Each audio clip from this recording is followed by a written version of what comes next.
एकांतवासी गंगा स्नाने देवाच्या पूजने प्रदक्षिणा तुळशीच्या युक्ताहार विहार नेम इंद्रियासी सार नसावी बासर निद्रा बहु भाषण परमार्थ महाधन जोडी देवाचे चरण व्हावया जतन हे उपाय लाभाचे युक्ताहार विहार नेमेंद्रियासी सार नसावी बासर निद्रा बहु भाषण देह समर्पिते देवा भार काहीच न घ्यावा होईल आघवा तुका मने आनंद युक्ताहार विहार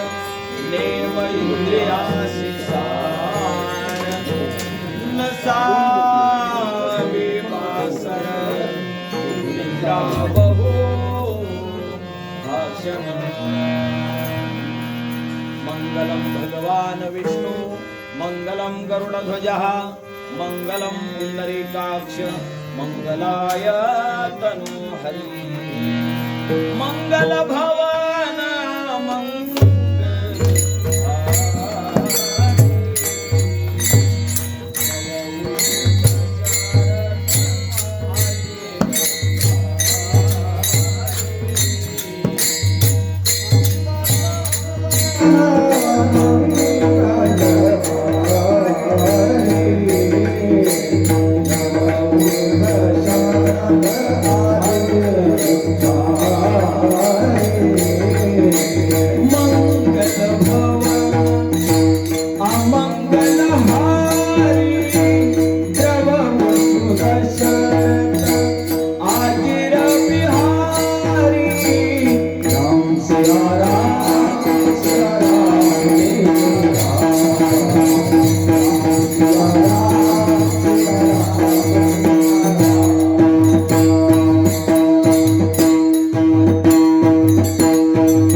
प्राण संजीवनंतम परम नाम कैवल्यमेकं तुरीयं प्रसन्नं प्रपन्नार्तिहं देवदेवं परब्रह्मलिंगं भजे पांडुरंगं पांडुरंगा करू प्रथमा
त्यांच्या कृपादाने कथेचा विस्तारू बाबा गुरुदास तुका अलंकापुरी रम्य सिंहासनस्थं पदं भोज तेजस्फुरदिक् प्रदेशं विधीन्द्रादिदेव सदा स्तूयमानं समाधिस्थमूर्तिं भजे ज्ञानदेवं नमो ज्ञानेश्वरा निवृत्ती उदारा सोपान देवा मुक्ताबाई नमो त्रिभुवन पावनी आद्य त्रैजननी देवाची सेवेला की सेवक झालो तुमच्या लागलो निजा चरणा अहो स्वामी तुकड्या देवा यावरी न करावा अवेरू सेवेला की सेवक झालो तुमच्या लागलो निजा अहो स्वामी तुकड्या देवा यावरी न मस्तक माझा पायावरी या वारकरी संतांच्या नमामि सद्गुरुं शांतं सच्चिदानंद विग्रहं पूर्ण ब्रह्म परानंदं निशमालंदि वल्लभम् अशितगिरिशात् गज्जलं सिंधु पात्रे सुरतरुः विशाखा लेखनी पत्रमुर्मि लिखते गृहीत्वा शारदा सर्वकालं तदपि तव गुणानां निशपारं न याति काळ सारावा चिंतने एकांतवासी गंगा स्नानी देवाच्या पूजेने प्रदक्षिणा तुळशीच्या युक्त आहार विहार नेमेंद्रियासी सार नसावे वासर निद्रा बहु भाषण सूर्याची प्रखरता चंद्राची शीतलता पृथ्वीची क्षमाशीलता आणि पाण्याहूनही पातळ असलेलं भक्तवत्सल श्री संत तुकोबाराय यांचा अत्यंत महत्वाचा सामान्य जीवाला एक परमार्थाची दिशा देणारा आणि परमार्थ सफल करून त्याच्या हातामध्ये लाभ आणि आनंद प्राप्त करून देणारा आजचा अभंग आहे. विठ्ठल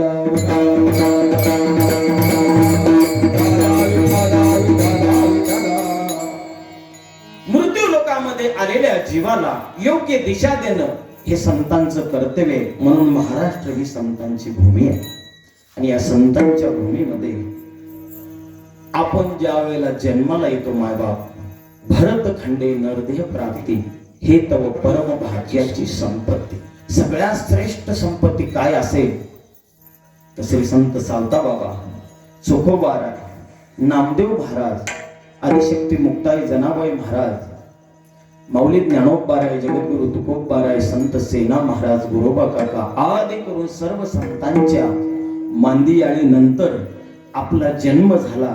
म्हणून आपल्याला योग्य दिशा योग्य आकार आपल्या जीवनाला प्राप्त करून देणारे संत आहेत.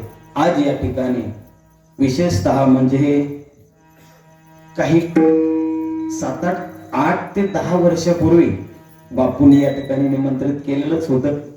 या ठिकाणी मला आठवतंय इथं आल्यानंतर मला तो अभंग आठवला. अभंग असा होता, आरती होती माऊली ज्ञानोबा यांची. काय होता? आरती घेतली होती. तुम्हाला आठवते का? मी या ठिकाणी आलो होतो.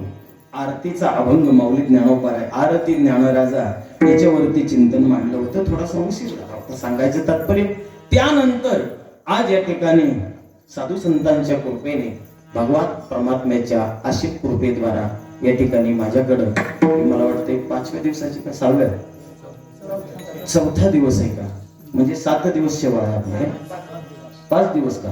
हा पंचदिनी महोत्सव ग्रामस्थ मंडळी आरणगाव भगवान परमात्मा विठ्ठल रुक्मिणी यांच्या साक्षीमध्ये गेली 22 वर्षापासून सर्व ग्रामस्थ मंडळी आणि भजनी मंडळ, त्याचप्रमाणे गुणीजन मंडळी, तरुण मंडळी, विनेकरी बाबा, गायक, वादक, सुंदर अशी पेटी मास्तर ज्यांच्या आवाजामध्ये बळ आहे बर का, ज्यांच्या गाण्यामध्ये सात्विकता आहे, असे आदरणीय महाराज बळीराम महाराज.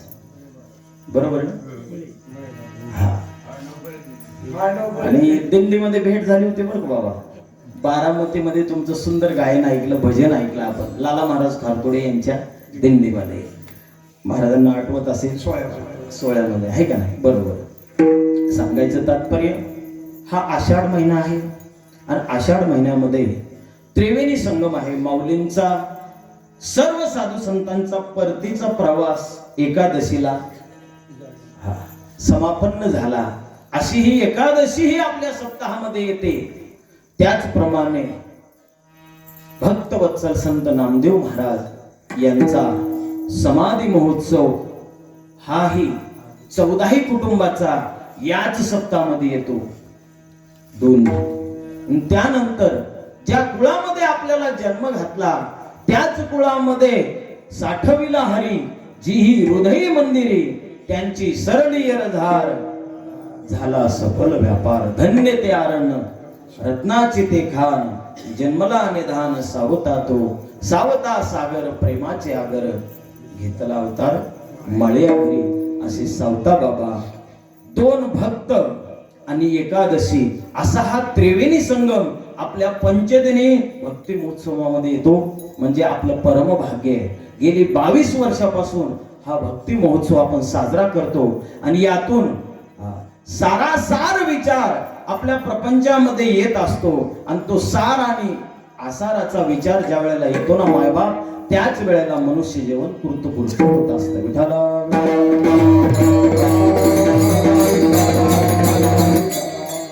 या ठिकाणी बापूंच्या माध्यमातून हौसेकर बापू असतील, सर्व ग्रामस्थ मंडळी, आदरणीय आमचे सुजित दादा, तेही आळंदीला होते बरं का. सुंदर अशी पेटी वाजवतात, साधना करण्याचा प्रयत्न केला. अजूनही त्यांच्या मनामध्ये इच्छा आहे. सांगायचं तात्पर्य, अशा तरुणांनी, तरणा भाग्यवंत नटे हरिकीर्तनात. गावातले तरुण कुठे आहेत आपले? हे तरुण गावातलेच असतील, आहे का नाही? आहेत ना गावातलेच? वा वा, टाळी वाजवा यांच्याबद्दल बरं का. टाळी वाजवा माझ्या मागचे. पुढच्या वर्षी 50 उभा राहतील ना यांच्याकडे बघून. 50 उभा राहिली पाहिजे महाराज, आहे की नाही बळीराम महाराज? ही तरुण मंडळी ज्या वेळेला या भक्ती महोत्सवामध्ये येतील ना, त्याच वेळेला आपल्या सप्ताहाची फलश्रुती आपल्याला प्राप्त झाली असं समजा. विटावला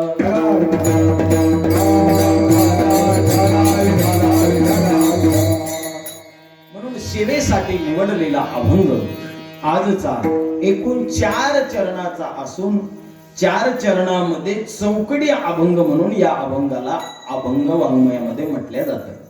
तुकोबारायांचं जे उपनिषद आहे, तुको उपनिषद याला म्हणतात. यालाच पंचम वेदही म्हणतात, अभंग वाङ्मय म्हणतात.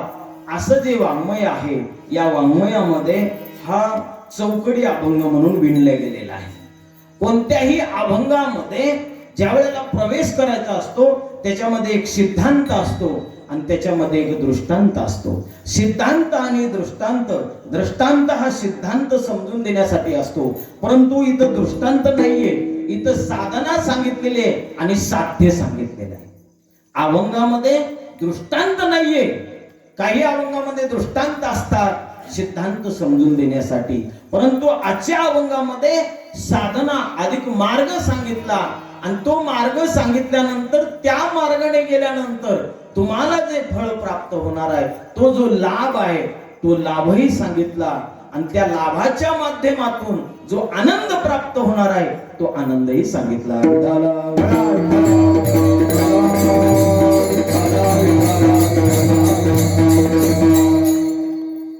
आज माझं परम भाग्य आहे महाराज, स्वानंद सुखनिवासी जोग महाराज यांच्याही संस्थेमध्ये संत नामदेव महाराजांची आज पुण्यतिथी साजरी होते. वैष्णव सदन मध्ये नवे महाराज, पंढरपूर, चंद्रभागा, पुंडलिकरायाचं मंदिर डोळ्यासमोर आणा. महाद्वारातून आपण ज्या वेळेला प्रवेश करतो, येत आहे ना, पंढरपूरला गेलते का तुम्ही का नाही? सगळेच गेलेले, सगळे वारकरी मंडळी आहेत. पुंडलिकरायाचं दर्शन करून आपण ज्या वेळेला महाद्वारामध्ये पायरी चढून येतो, सरळ आल्यानंतर पहिल्यांदा समाधी कोणाची लागते? डोळ्यासमोर आणा सर्वांनी. प्रपंच प्रत्येकाच्या डोळ्यासमोर आहे महाराज. थोडस दृश्य पंढरपुरामध्ये आपण गेलो असं मनाने संकल्प करा. आपण आता पंढरपुरामध्ये आहोत, आरणगावामध्ये नाही. चंद्रभागे स्नान हीच व्हावी माझी आस, जन्मोजन्मी तुझा दास, पंढरीचा वार करी वारी चुकून दे हरी, संत संगे सर्व काळ अखंड प्रेमाचा कल्लोळ, चंद्रभागे स्नान तुका मागे हीच दान. या अभंगाप्रमाणे आपण पंढरपुरात गेलो. आता संकल्प करा बरं का, कारण सत्य संकल्पाचा दाता नारायण. संकल्प करा. आपण आपलं मन आता तिथं नेलेलं आहे. देहाने आपण इथं आहोत, पण आपलं मन चंद्रभागेत गेलेलं आहे.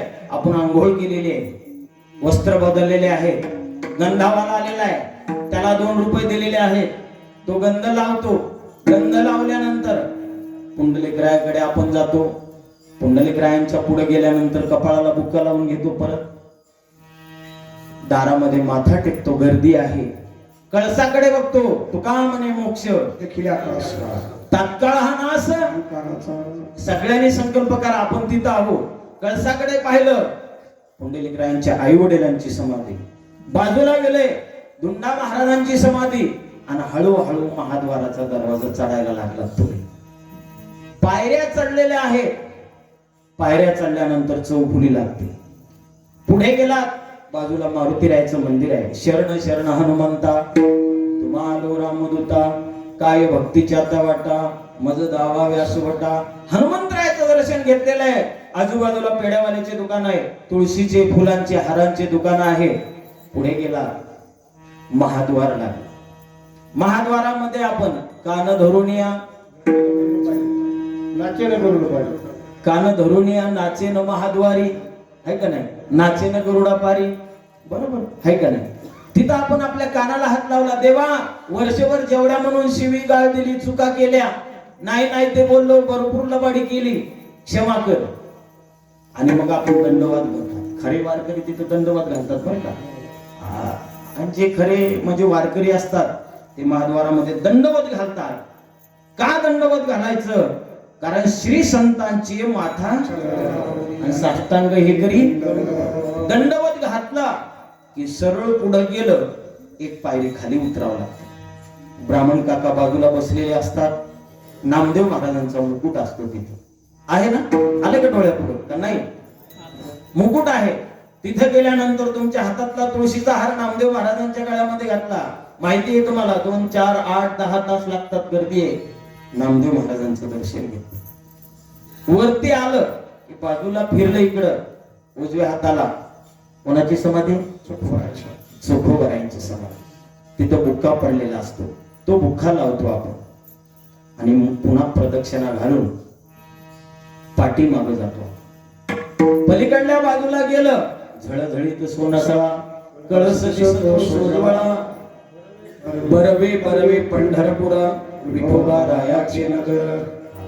बरवे बरवे पंढरपूर माहेर संतांचे मामया स्वामी केशवाचे. आणि बाजूला गेलं, पाठी मागून देवळाची पाठ दिसते. पाहता देवळाची पाठ तीर्थे घडती 4, 2, 360. बघा किती? 360. देवळाची पाठ जरी पाहिलं तर 360 तीर्थाचं स्नान पंढरपुरामध्ये घडतं. कुठं? म्हणून पंढरपूरला जावं का? पंढरपुराचं कारण कलियुगामध्ये पंढरपूर म्हणजे प्रत्यक्ष वैकुंठ आहे. भूवैकुंठ पंढरपूर. काय म्हटलेलं आहे? भूवैकुंठ. भूलोकातलं वैकुंठ लोक म्हणजेच पंढरपूर आहे. विठाबा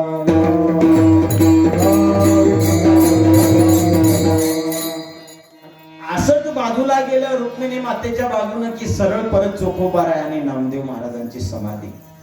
मला सांगायचे काय, आज नामदेव महाराज आणि आपण आपल्याला दर्शन होणं गरजेचं आहे. का? साधू संतांच्या दर्शनाने काय प्राप्त होतं? दर्शने प्रशस्ती पुण्य पुरुष. नामदेव महाराज म्हणतात, माऊली ज्ञानोबाराय सुद्धा म्हणतात, दर्शने प्रशस्ती पुण्य पुरुष. अशा पुण्यवान महात्म्याचं दर्शन जरी घेतलं तर त्रिविध तापाची नाश होतात. त्रिविध ताप झाली या दर्शनात त्रिविध तापाची झाली झाली या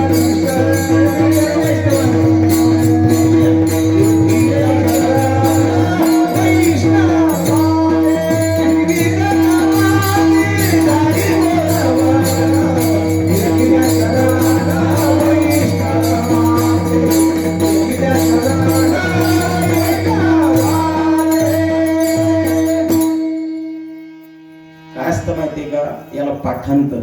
असं पाठांतर लागतं.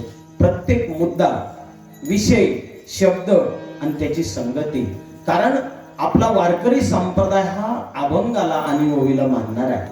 महाराजांनी सुंदर असं प्रमाण दिलं. त्रिविध तापाची झाली बोळवण देखील या चरण तुका म्हणे पापे ताप दर्शने विश्रांती म्हटलेलं आहे. आणि जाती संतांची हा जपे. या सगळ्या गोष्टी आपल्याला तिथे गेल्यानंतर प्राप्त होतात. साधू संतांच्या दर्शनाने एवढं जर पुण्य प्राप्त होत असेल, ते साधू संतांचं जे जीवन आहे, आज हयात आपल्याला सावताबाबा दिसत नाही, हयात आपल्याला नामदेव महाराज नाही तिथं, आज हयामध्ये माऊली ज्ञानोबा नाही, तुकोबा नाही, परंतु ज्ञानेश्वरीची 8व्या अध्यायातली तुम्हाला ओवी सांगतो. इथं देहाने नसलं तरी इथं राहता येतं बरं का. माऊली ज्ञानोबा म्हणतात, जयाचे आकाराविन असणे बर का, जयाचे आकाराविन असणे जे जन्मना निमने. ऐका शब्द कसे आहेत. आकार इथं नामदेव महाराजांचा नाहीये, आकार इथं सावताबाबाचा नाहीये.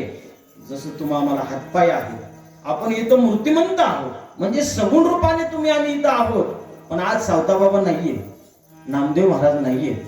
मग इथं का आपण उत्सव करतो हा प्रश्न माऊली ज्ञानोबाने 8व्या अध्यायामध्ये सोडवला. जयाचे आकाराविन असणे, त्यांचा आकार नाहीये पण त्यांचे विचार येत आहेत.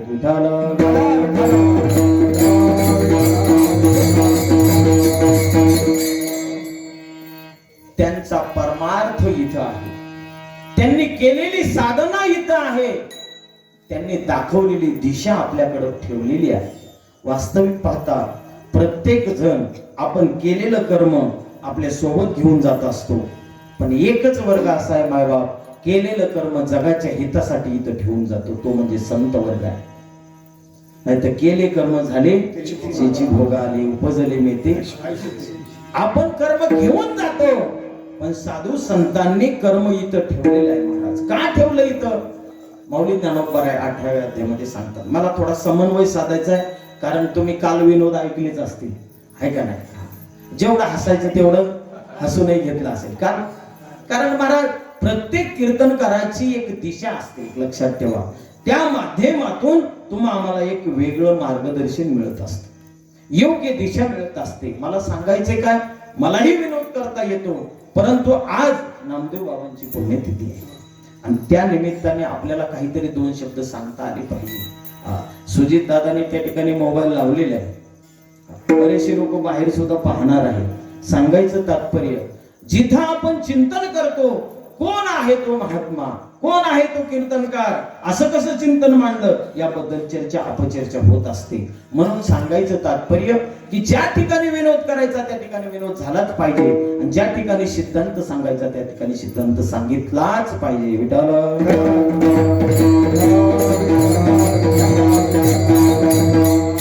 म्हणून नामदेव महाराज, सावताबाबा आणि एकादशी असा हा त्रिवेणी संगम तुमच्या सप्ताहामध्ये आलेला आहे. त्याबद्दल हे चिंतन मला मांडायचंय. सांगायचं तात्पर्य, नामदेव महाराजांचं जीवन हे अति उच्च कोटीचं जीवन होतं महाराज, बरं का, अति उच्च कोटीचं जीवन.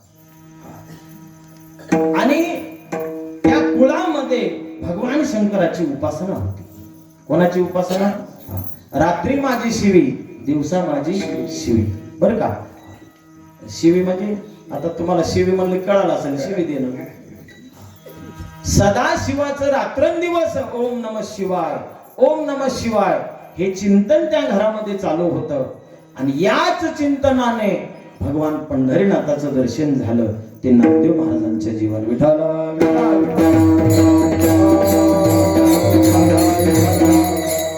नामदेव महाराजांनी भगवान पंढरीनाथाला पाहिल्याबरोबर नामदेव महाराज म्हणतात, देवा आतापर्यंत जी मी भक्ती केली ती आज मला फळाला आलेली आहे. आता मात्र तू माझ्या समोरून जाऊ नको, माझा देह गेला तरी चालेल, परंतु मी मात्र तुझ्या देह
दाखवतात भगवान परमात्म्याला पाहिल्यानंतर आता मात्र माझी जी वृत्ती आहे, माझं जे मन आहे, माझे जे विचार आहेत, तुझ्या चरणा वाचून इतर जाता कामा का?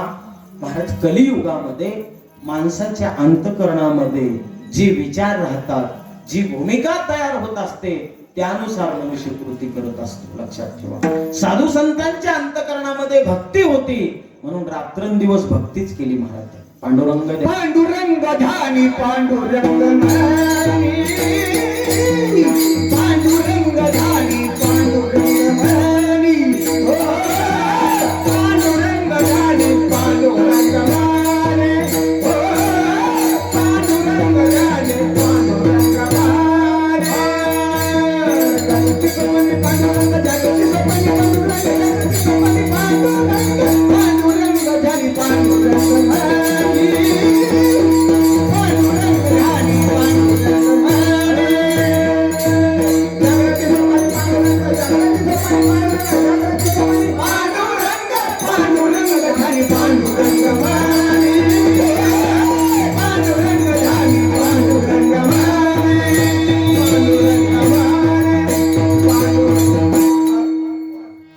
अशी गाणारी मंडळी असल्यावर चलू द्या ना महाराज 1 वाजेपर्यंत.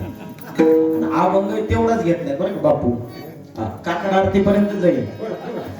काकड आरतीचे कसे अभंग आहे चौकडी, तसाच अभंग आहे. सांगायचं काय, नामदेव महाराजांची निष्ठा या अभंगामध्ये तुम्हाला पाहायला मिळते. नामदेव महाराज जात असताना सुद्धा म्हणतात, नामदेव महाराजांचं जीवन एकूण 82 वर्ष होतं. किती? माऊली ज्ञानोबारायांचं जीवन फक्त 22 वर्ष. आद्यगुरु शंकराचार्यांचं जीवन फक्त 32 वर्ष. किती?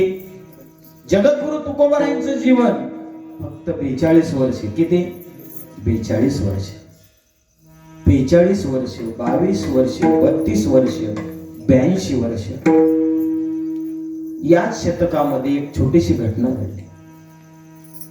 नामदेव महाराज, गोरोबा काका, चोखोबाराय, संत सेना महाराज, नरहरी महाराज, जनाबाई महाराज, सकुबाई, कानोपात्रा, ही सगळी मांदियाळी 13व्या 14व्या शतकामध्ये जी होऊन गेलेली आहे, या शतकामध्ये पैठण निवासी शांतीब्रह्म एकनाथ महाराज यांचे पंजोबा भानुदास महाराज हे वारी करायचे पंढरपूरची.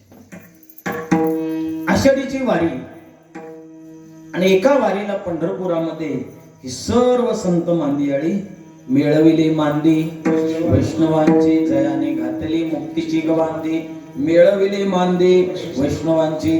प्रत्येकाच्या खांद्यावर पताका आहे, एक फडशी आहे, पायामध्ये खडावा आहे. पूर्वीच्या काळामध्ये खडावा राहायचे महाराज.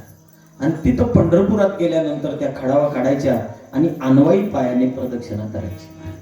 अनवाई पाय प्रदक्षिणा. आता आपण चपला घालूनच जातो महाराज. जातो की नाही?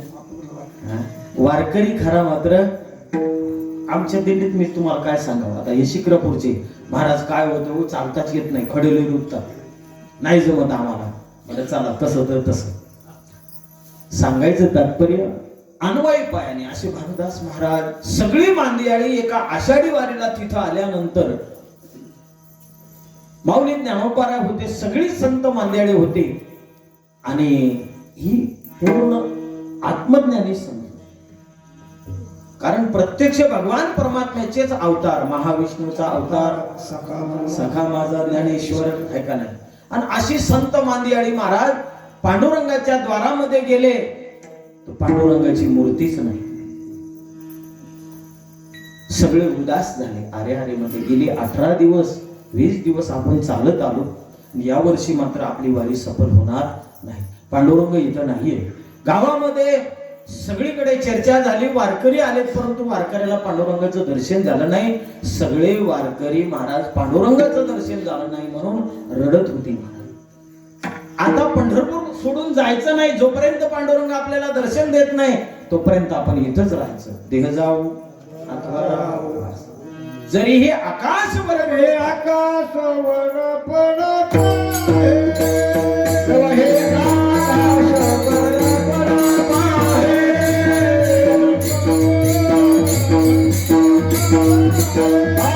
ब्रह्म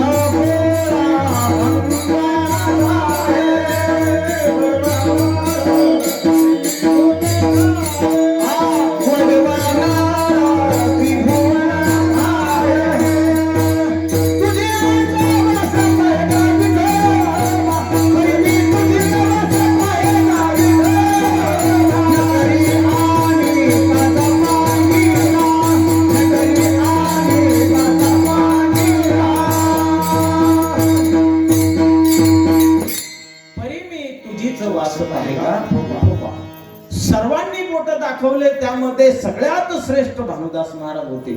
वयाने होते, भक्तीने होते, ज्ञानाने होते, वैराग्याने होते महाराज, आणि शांतही तेवढीच होती भानुदास महाराज. आणि भानुदास महाराजाकडे सर्वांनी विनंती केली, महाराज आपला पांडुरंग कोणी नेला असेल बरं? महाराज आताच नाव आहे त्याचं बरं का, कर्नाटक मध्ये गेलं असतं, हेम्पी नाव आहे त्याला. काय नाव आहे? हेम्पी. अनागोदीचा राजा तो आला आणि त्यांनी पांडुरंगाला पाहिलं आणि राजाने सेवकाला आज्ञा केली, उचला पांडुरंगाला, माझ्या राजवाड्यामध्ये असा पांडुरंग असला पाहिजे. आणि त्या पांडुरंगाला तो घेऊन गेलेला होता. आणि इकडे आषाढी वारीला महाराज सगळे वारकरी जमले. सगळ्यांनी खेद व्यक्त केला, महाराज आता तुम्हीच काहीतरी करा.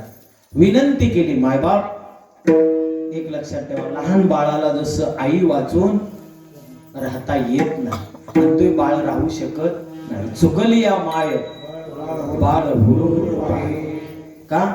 कारण बाळा वाचून आई राहू शकत नाही, आणि आई वाचून बाळ राहू शकत नाही. तसं भक्ता वाचून देव राहू शकत नाही, पण देवाला जावं लागलं, पण भक्ताला मात्र करमेना.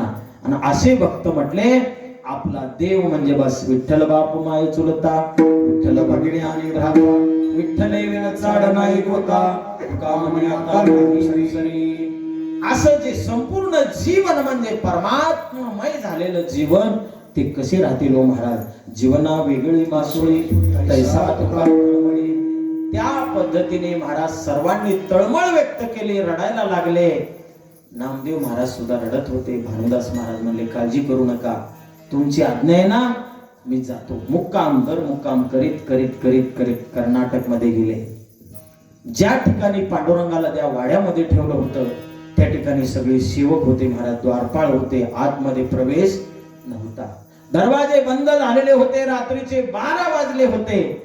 परंतु देवाची लीला महाराज, भानुदास महाराज आल्याबरोबर जसं मथुरेमधून भगवान परमात्मा बाहेर पडताना सगळे द्वारपाळाचे जे दरवाजे आहेत बस तुटल्या शृंखळा, दरवाजे आपोआप महाराज त्या ठिकाणी बाहेर झाले. दरवाजे बाजूला झाले, द्वारपाळ झोपलेले, त्यांच्यावरती मायेचा आश्रय पडला. भानुदास महाराज आतमध्ये गेले. दिव्य तेजपुंज मदनाचा पुतळा, असा परब्रह्म भगवान परमात्मा, पंढरपूरचा निळा लावण्याचा पुतळा, विठो देखियला डोळा बाई विधले मना तयाची गुणे. बस असा जो परमात्मा पाहिलिया वेद लावी वैशी सावळा देखियला आनंदाचा. अशा पद्धतीने महाराज ते सावळ परब्रह्म, राजस सुकुमार, मदनाचा पुतळा, रवी शशिकळा परिकेला भानुदास महाराजांनी पाहिला. पांडुरंग कांते दिव्य तेज झळकती, रत्न फाकती प्रभा, अगणित लावण्य तेज पुंजळती, नवर नवे तिची शोभा, कानडाव विठ्ठल कर्नाटकू, तिने मज लावे. भानुदास महाराज बोलायला लागले. अंतकरणातून पाझर फुटला. भानुदास महाराजांच्या अंतकरणातून सात्विक भाव निर्माण झाला. पांडुरंगाकडे पाहतात, डोळ्यातून आसू बाहेर पडतात. शब्दे विन संवाद, तुझी शब्दा वाचून संवाद साधायला लागले. मनात, देवा असं का केलंस रे तू? आमचं काय चुकलं? आमचं कोणतं पुण्य आम्हाला कमी पडलं रे देवा? तुला इथं यावं लागलं, काय आमच्याकडून सेवा कमी पडली का? भगवान परमात्म्याने खाली मान घातलेली शांत चित्ताने भगवान परमात्मा अगदी बाल रूप घेतलं. अरे भानुदासा, किती दिवस झाली तुझी वाट पाहतो. वाट पाही उवा, अरे लई दिवस झाले वाट पाहतो. अरे तुमच्या वाचून मला करमत नाही. कारण भक्ता वाचून देवाला करमत नाही महाराज, नाही करमत. हुरहुर वाटत रे, परंतु या राजाने मला इथं आणलं, इलाज नाही. आता एकच कर, मी तुझ्या बरोबर चालतो, परंतु सकाळची वेळ झालेली, आता राजा येईल, काकड आरतीची वेळ झालेली, सगळे लोक येतील. आता एकच कर, तू जा स्नान वगैरे करून ये, गंगेवरती जा. आणि महाराज देवाने संतुष्ट होऊन गळ्यातला हार कोणाच्या गळ्यात घातला? भानुदास महाराजांनी तो हार स्वीकार केला. परंतु अंधारामध्ये गंगेवरती स्नानाला गेले, स्नान केलं, बाजूला बसलेले वाळवंटामध्ये आणि आपली पूजा विधी चालू आहे. आणि इकडे काकड आरती होते, पूजा पाठ चालूच असताना पंडितांनी पाहिलं गळ्यातला हार नाहीये. कोणी नेला हार, कोणी नेला हार? राजाने महाराज फरमान सोडलं, जा म्हणले, कोण असेल तो चोर मला पकडून आणा, त्याला सुळावर द्यायचं. आता महाराज राजाची आज्ञा. पूर्वीच्या काळामध्ये राजा बोले. आता महाराज आताचा काळ बदललेला आहे. आता राजा जरी बोलला प्रजा हलत नाही, प्रजा खूप हुशार आहे महाराज. आणि आता सध्याची परिस्थिती अशी आहे महाराज, खूप कंडिशन वाईट आहे. सामान्य माणसाला भ्रमात टाकलं या समाजाने, राजकारणातल्या लोकांनी. महाराज कार्य कसं असावं, नीतिमत्ता कशी असावी याच्या वाचून राजकारण चालू आहे. विठ्ठल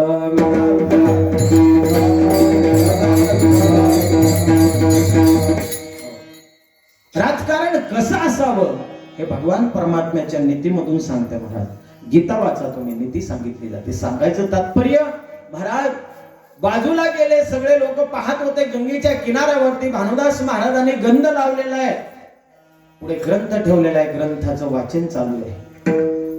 सकाळचा नित्यनेम होता. नित्यनेम नामी तो प्राणी दुर्लभ लक्ष्मी वल्लभ तयाजवळे नित्यनेम चालू होता. बाजूला पताका अशी होती महाराज, फळशी ठेवलेली आहे, घोंगडी हातरलेली आहे, घोंगडीवर भानुदास महाराज बसलेले, वाचन चालू होतं. तेवढ्यामध्ये 4-5 सेवक धावत आले, महाराजाला धरलं. महाराजाच्या गळ्यातला हार पाहिला, चोर सापडला, चोर सापडला म्हणून महाराज आवाज दिला. राजाच्या नगरीतले बरेच जण धावत आले आणि भानुदास महाराजाला उचलूनच नेलं. महाराज कुठं? आता भानुदास महाराज विधेयी भक्त, भक्तायशे जाना जे देह उदास गेली अशा पासे. कुठल्याच प्रकारची भीती नसते, त्याला भक्त असे म्हणतात बरं का. जे भगवंताशी विभक्त असतात त्याला जीव म्हणायचं, आणि जे भगवंताशी संलग्न असतात त्याला भक्त म्हणायचं. लक्षात ठेवा. म्हणून असे भक्त भानुदास महाराज होते, त्यांना कुठल्याच प्रकारची भीती वाटली नाही. सुळावर जाणार आहे म्हणले चालेल, तयारी. कारण भक्तांचं जीवनच असं असतं महाराज, तो निर्भय होत चालतो. जशी जशी त्याची भक्ती होते ना महाराज, तसं तसं तो मृत्यूला सुद्धा घाबरत नाही. लक्षात ठेवा, मृत्यूला सुद्धा घाबरत नाही. 6 महिने शरद पंजरी पडलेले भीष्माचार्य कधी मृत्यूला घाबरले नाही. हजारो श्लोक त्यांच्या मुखातून बाहेर निघले महाराज. यश स्मरण मात्रेन जन्म संसार वंदना विमुच्यते नमस्तस्मै विष्णवे प्रभ विष्णवे. ओम विश्वम विष्णु वशक्कारो भूत भव्य भवत प्रभु भूतपुरुष भूतभूत भाव भूतात्मा भूत भावना. हजारो नामाचं चिंतन 6 महिन्यामध्ये केलं महाराज, परंतु मृत्यूला घाबरले नाही. सांगायचं काय, भानुदास महाराज निर्भय झाले. भानुदास महाराज हसत होते. राजाने पाहिलं इथं धरून आणलेलं आहे, सूळ रचलेला आहे, आता सुळावर देणार. भानुदास महाराज हसतायत. काय झालं तुम्हाला, तुम्ही कुठून आलात? महाराजांनी सांगितलं, आम्ही पंढरपूरचे वारकरी आहोत. होईना भिकारी पंढरीचा वारकरी. खरे वारकरी ते आहेत महाराज, ज्याचं जीवन परमात्ममय झालेलं असतं. आणि मग भानुदास महाराजांनी विनंती केली, परंतु राजा काही ऐकायला तयार नाही. भानुदास महाराजांची विनंती राजाने ऐकली नाही. आणि त्या दिवशी भानुदास महाराजांचा मुक्काम त्याच ठिकाणी झाला. भानुदास महाराजाला सुळावर देता आलं नाही. का देता आलं नाही? छोटासा चमत्कार झाला महाराज. ज्या ठिकाणी सूळ रचलेला होता, भानुदास महाराजांचा स्पर्श होता त्याचं पाणी झालं. इतकी ताकद. जसं नामदेव महाराजांनी वाळवंटातली वाळू उचलली त्याचा परिस झाला, तसं सुळाला हात लावल्याबरोबर सुळाचं पाणी झालं.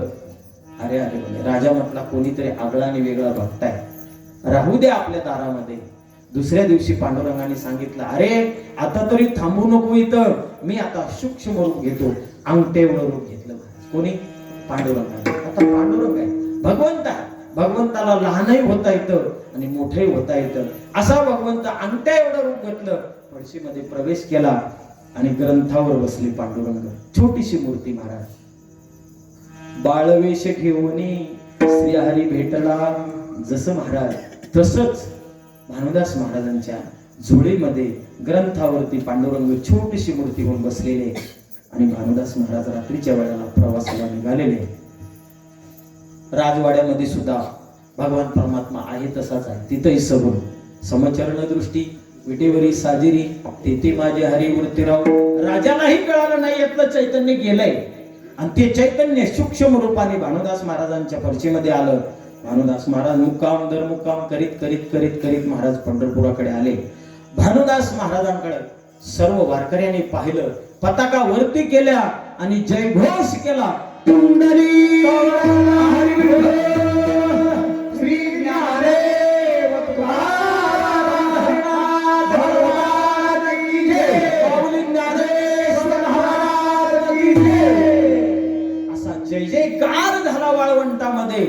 तुम्ही कोणीच हात वरी केले नाही, पण मनाने गेलते की नाही तुम्ही तिथं? गेलते. कारण ते मनात म्हणजे देहावर नव्हते ना, विधीही झाली होती महाराज. भानुदास महाराजाला पाहिल्यावर जय जयकार झाला. ज्ञानोबाराय नामदेव महाराज धावत गेले वाळवंटामध्ये, फरशी घेतली, पाहिलं तर छोट स्वरूप भगवान परमात्म्याचा अभिषेक झाला चंद्रभागेमध्ये. आणि पुन्हा महाद्वाराच्या दारामधून पांडुरंगाला आपल्या जागेवरती स्थानापन्न केलं. आणि ज्या ठिकाणी महाराज भगवान परमात्मा होते त्याच ठिकाणी ही स्वयंमूर्ती उभा केली. भगवान परमात्मा उभे राहिले बस. आणि भगवान परमात्मा उभे राहिल्यानंतर भानुदास महाराज म्हणले, देवा माझं एवढंच कार्य होतं, आता मात्र माझं जीवन आता या ठिकाणी मी थांबवतो. आजही जे खरे वारकरी असतील महाराज, भगवान परमात्म्याचं जे द्वार आहे, पहिलं द्वार दर्शन घेतल्यानंतर समाधी त्याच्याच बाहेर आलं ना भानुदास महाराजांची समाधी. कुठं? आपण तिथं साष्टांग दंडवत घालतो अशा ठिकाणी भानुदास महाराजांची समाधी आहे. देवानी त्यांना सुद्धा जवळ केलं. असे भानुदास महाराज आणि असे नामदेव महाराज असे होते महाराज की नामदेव महाराजांच्या कीर्तनामध्ये देवाने नाचावं, देवाने नाचावं. नामदेव कीर्तन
करी पुढे देव नाची पांडुरंग जनी म्हणे ज्ञानदेवा बोला अभंग.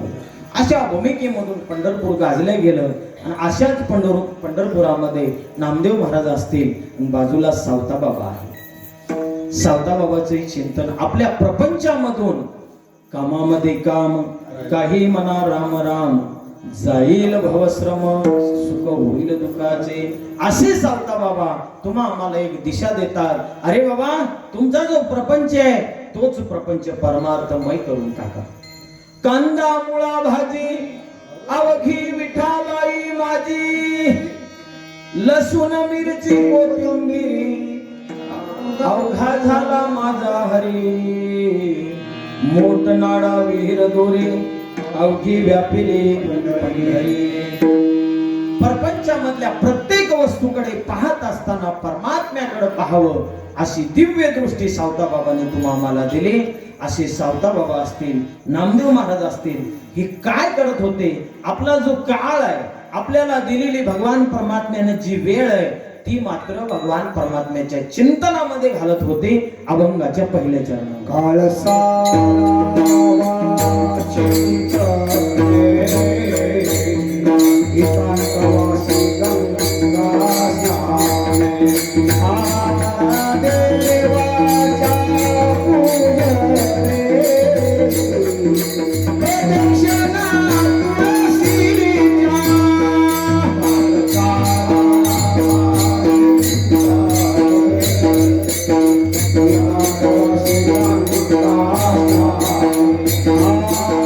देवाच्या पूजने दक्षिणा तुळशीच्या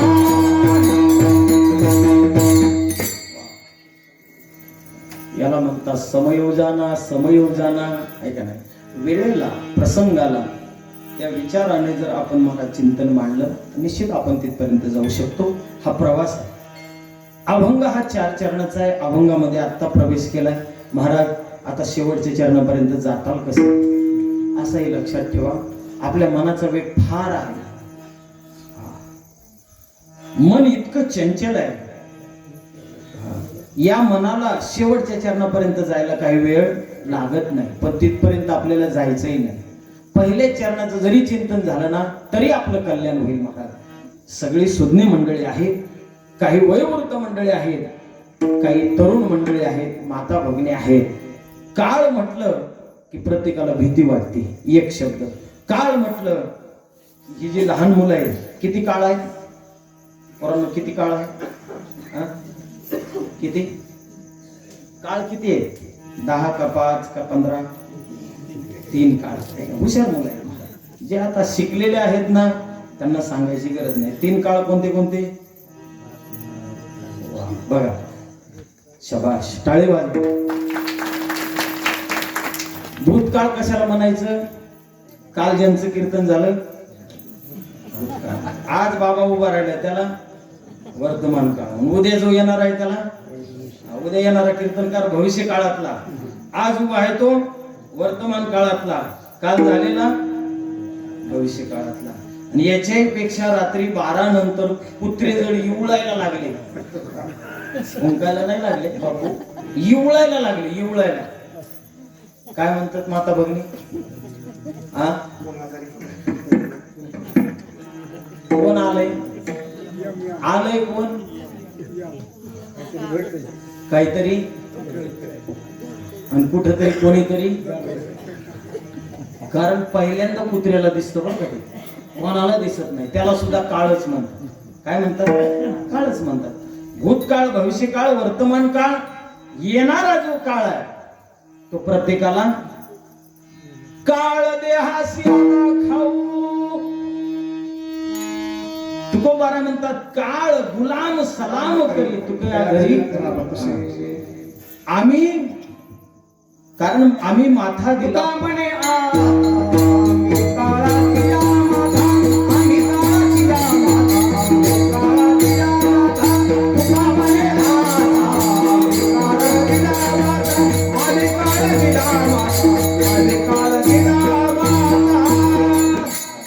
तुका म्हणे आता ना आम्ही काळ. काळ म्हटलं की येम, बरोबर? येम. इथं तो काळ नाही. इथं काळ कोणता आहे? इथे एकच काळ आहे, तो म्हणजे वर्तमान काळ.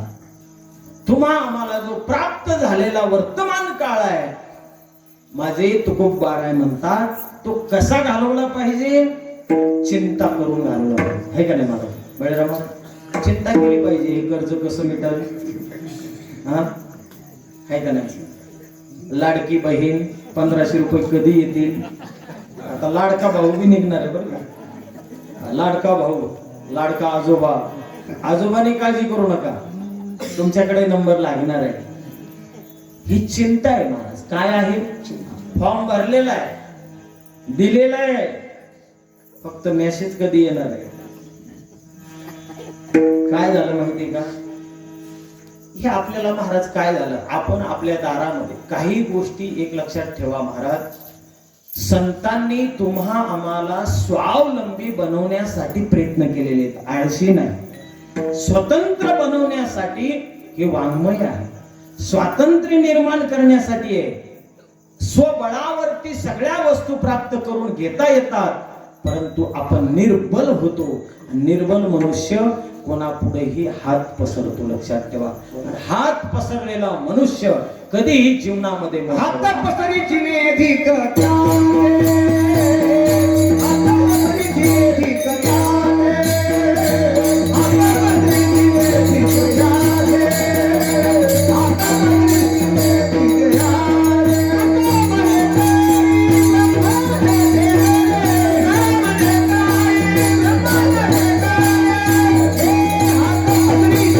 कटाने,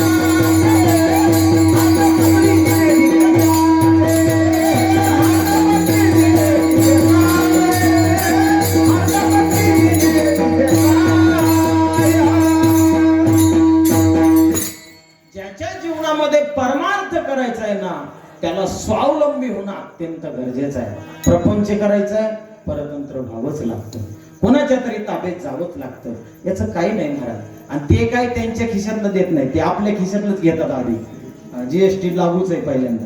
काही नाही महाराज, फक्त बदल केला काय, इथून घ्यायचं आणि परत प्रवेश करून इकडं द्यायचं, आहे का नाही. समुद्रातला पाऊस इथे येतो आणि इथला पाऊस पुन्हा समुद्रालाच जातो, आहे का नाही. फक्त हे सूर्याची शक्ती आहे महाराज. काय, समुद्रातलं पाणी उचलून इथपर्यंत आणण्याची शक्ती माऊली ज्ञानोबारायांनी महाराज त्याचा शोध लावला. माऊली ज्ञानोबाराय म्हणतात, मी सूर्याचे निवेशे तपे हे श्वसे, पाटी इंद्र होणे वर्षे तय पुढती भरे. एकाच ओळीमध्ये सांगितलं.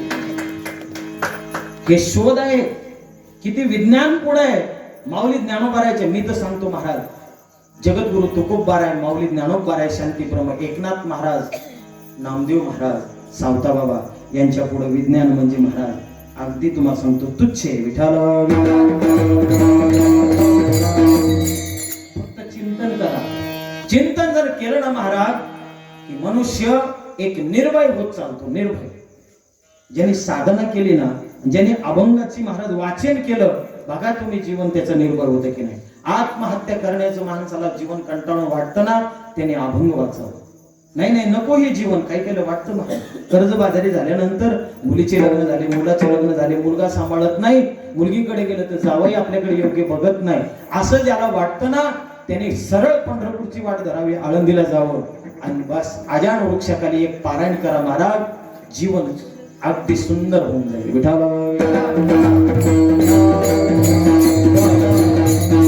सांगायचं तात्पर्य असं जे आहे ना महाराज, आपलंच आपल्याला देतात. जसं गंगेचं पाणी गंगेलाच अर्पण करून आपण पुण्य प्राप्त करून घेत असतो, ही जी संपत्ती आहे ते आपलीच आपल्याला देत असतात. याच्यात काही कुठल्या प्रकारचा खेद करायचा नाही. ज्याला मिळते त्याने अवश्य घ्या, नंतर मला पाठवून द्या. विठाल. सांगायचं तात्पर्य, स्वावलंबी जीवन जगण्यासाठी संत महात्मे प्रयत्न करत असतात. जगद्गुरु तुकोबाराय आजच्या अभंगामध्ये पहिला शब्द वापरतात, काळ सारावा. शब्द अत्यंत महत्वाचा आहे. सावध करतात. हे जीवन आपल्याला पुढे नेण्याकरता कशाची गरज आहे तो मार्ग आपल्याला दाखवतात. तो मार्ग आहे चिंतनाचा. काय आहे? चिंतनाचा. चिंतनाने सगळ्या गोष्टी प्राप्त होतात महाराज. चिंतने चिंतने तद्रूपता. त्या रूपाला प्राप्त होण्यासाठी चिंतनाची गरज आहे, चिंतेची गरज नाही. चिता चिंता समख्याता बिंदू मात्रेन विशेषता. बर का, चिता आणि चिंता याच्यात काहीच फरक नाही.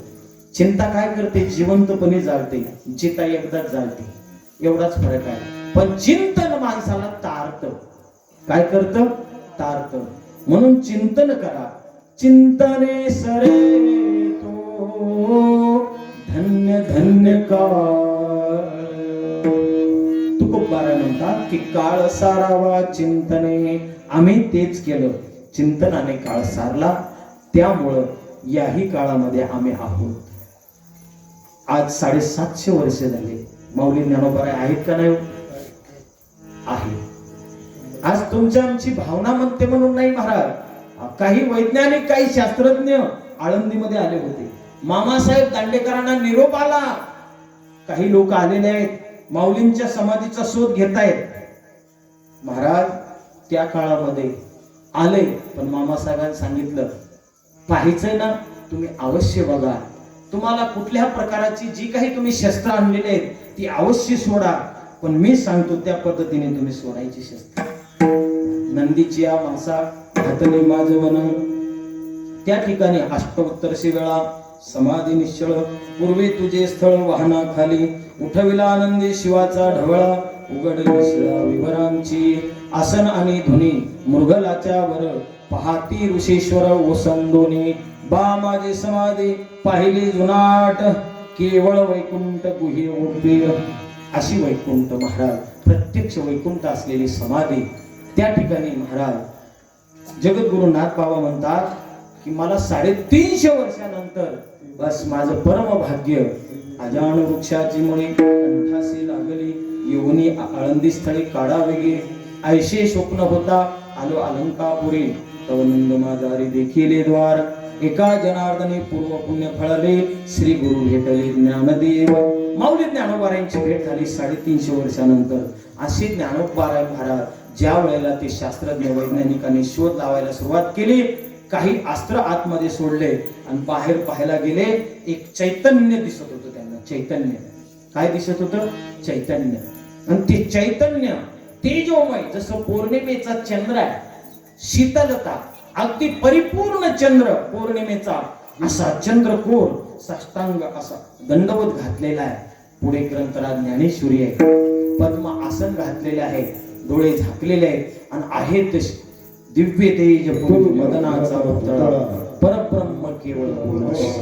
माऊली ज्ञानोबारायला त्या वैज्ञानिकांनी शास्त्रज्ञांनी पाहिलं आणि मामासाहेबांच्या चरणावरती साष्टांग दंडवत घातले. महाराज तुम्ही ते म्हटलात ना तेच बरोबर आहे. विठाल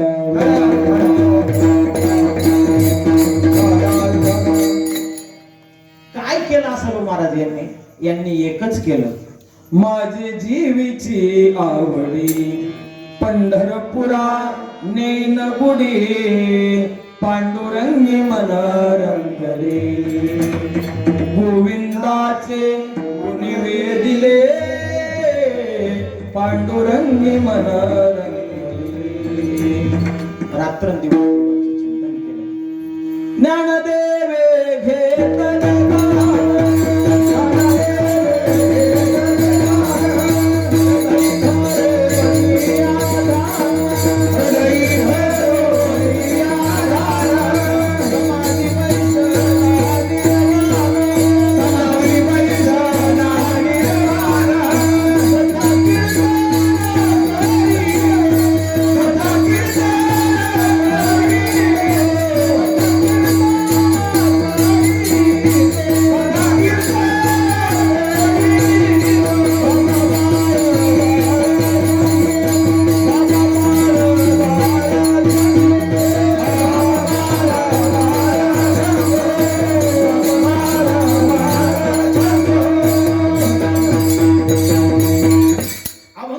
वाचून घ्या महाराज.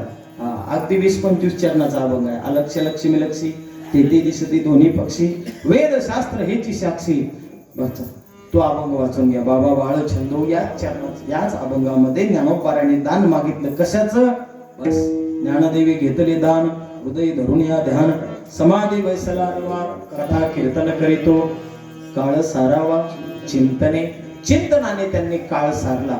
तुकोबारायकडे चला तेच जीवन, नामदेव महाराजाकडे चला तेच जीवन, जनाबाई महाराजाकडे चला तेच जीवन. म्हणून ते आज इथे आहे. आज तुम्ही आम्ही महाराज 2-2 तास या ठिकाणी बसतो ना, ते जर इथं नसते ना तर कोणी कुठं बसलं नसतं महाराज. आज कोणी कोणाचं ऐकायला तयार नाही, पण ज्ञानोबाराय तुकोबाराय सावता बाबा नामदेव महाराज यांचं ऐकल्याशिवाय आपण राहत नाही. का? त्यांनी जो आदर्श आपल्या पुढे ठेवलेला आहे आणि ती जी दिशा आहे तुमच्या आमच्या करता उत्कर्षाची दिशा आहे. महाराज आम्ही काळ चिंतनाने सारला. एकांतवासामध्ये गेलो, चंद्रभागेचे स्नान केलं, इंद्रायणचे स्नान केलं, गोदावरीला गेलो, गोदावरीचे स्नान केलं, एकांतवासी गंगा स्नाने. महाराज देवाची पूजा केली, पंढरपूरला प्रदक्षिणा केली. घरी आम्ही तुळशीलाही पाणी घातलं आणि तुळशीलाही प्रदक्षिणा केली. माता भगिनी म्हणते महाराज आम्ही हे सगळी क्रिया केली हो. बर जीवनामध्ये काही नेम ठेवले. युक्ताहार घेतला एकादशीला, 1 डझन केळं नाही खाल्ली, एकाच केळावरती राहिलो. काय सांगावं तुम्हाला महाराज, आम्ही दुधावरतीच राहिलो. साधना केली, युक्ताहार विहार, जास्त भ्रमण केलं नाही, जास्त बडबड केली नाही, जास्त झोपलो नाही. नसावी वासर, निद्रा बहु, भाषण, हे सगळं आम्ही केलं, पण आम्हाला का प्राप्त झालं नाही याचा अर्थ असा महाराज, आपण जे करतो ना कर्त्यामध्ये मीपणा ठेवला की ते कर्तेपणा सफल होत नाही. विठाला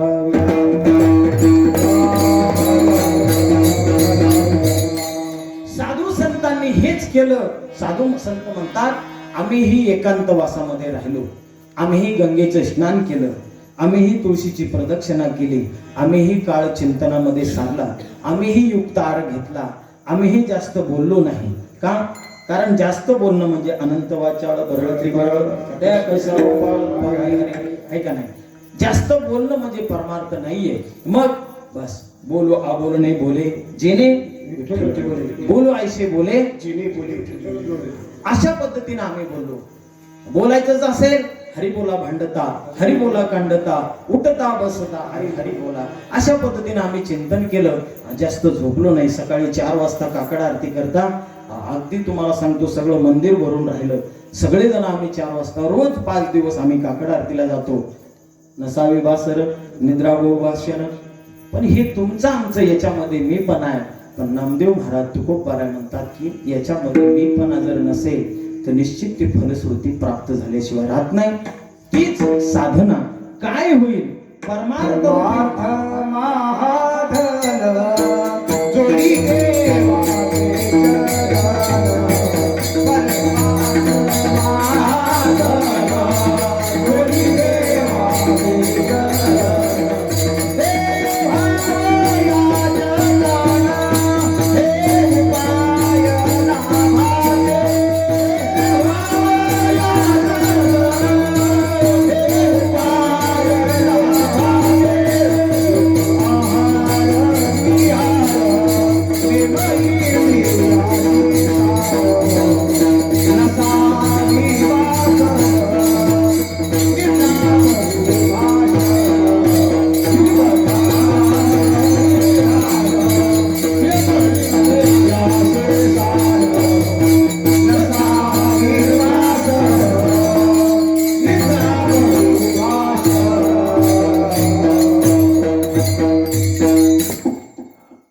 जलद निघलेले. प्रवास योग्य करा तरच तुमचा प्रवास तिथपर्यंत होईल. महाराज म्हणतात 2 चरणामध्ये जे आम्ही सांगितलं ते आम्ही केलं. तुम्ही जरी असं केलं ना तर निश्चित हे उपाय लाभाचे. हे दर्शक सर्वनाम आहे. हे शेवटच्या चरणात 3ऱ्या चरणातला जो शेवट आहे हे उपाय लाभाचे. कोणते कोणते हे ते पहिल्या चरणापासून लावा बरं का. काळ सारावा चिंतने हे उपाय लाभाचे. एकांतवासी गंगा स्नाने हे उपाय लाभाचे. देवाच्या प्रदक्षिणा तुळशीच्या हे उपाय लाभाचे. युक्ताहार विहार हे उपाय लाभाचे.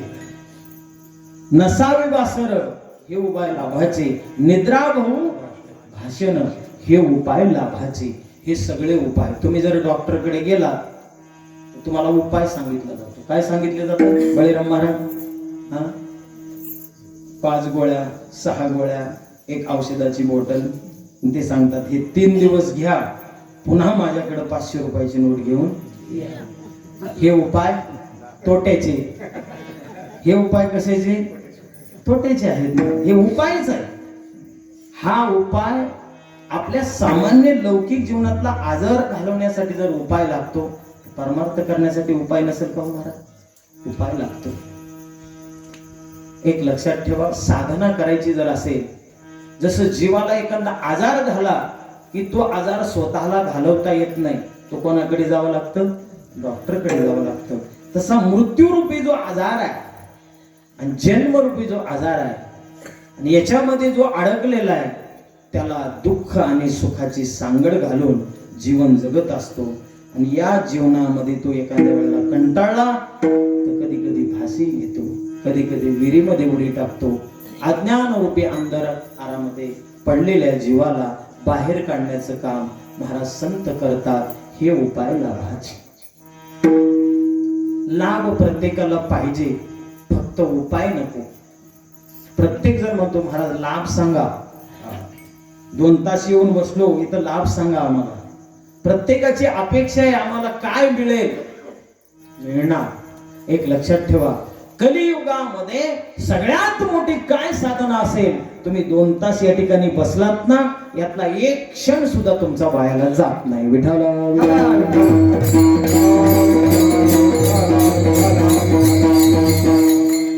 म्हणून या कलियुगातील सगळ्यात मोठी साधना काय असेल तर कलियुगा माझी करावे कीर्तन, तिने नारायण दिल भेटी. बस कलवतात हरी कीर्तना.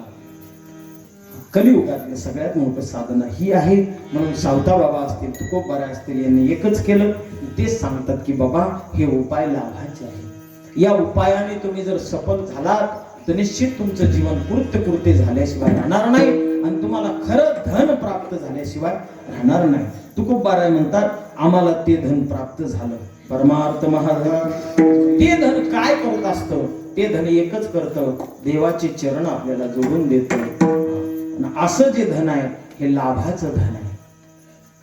लाभ आपल्या जीवनामध्ये अत्यंत गरजेचा आहे आणि तो लाभ मिळण्यासाठी पहिले 2 चरण असं जर आपण उपाय केला तर हे लाभ आपल्याला प्राप्त होतो. महाराज याच्या व्यतिरिक्त आनंद आम्हाला मिळाला, तो आनंद मिळवण्यासाठी काही करावं लागेल का? महाराज म्हणतात तो आनंद मिळवण्यासाठी एकच करावं लागेल, देहच भगवान परमात्मा. देवा समर्पिते देवा, देवा समर्पिते देवा, देवा समर्पिते देवा, देवा भारत काहीच न जावा, भारत काहीच न जावा, भारत काहीच न जावा,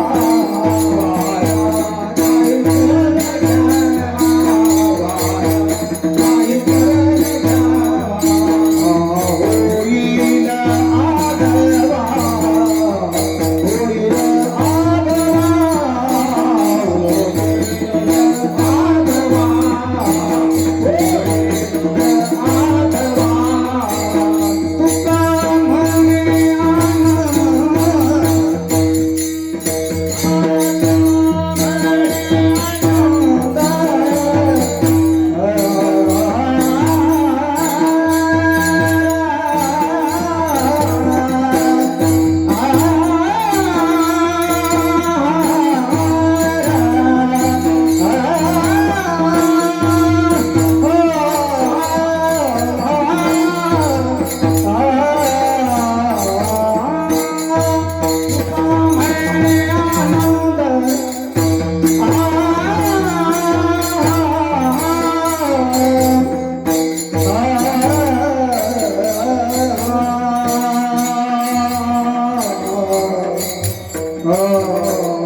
तुका म्हणे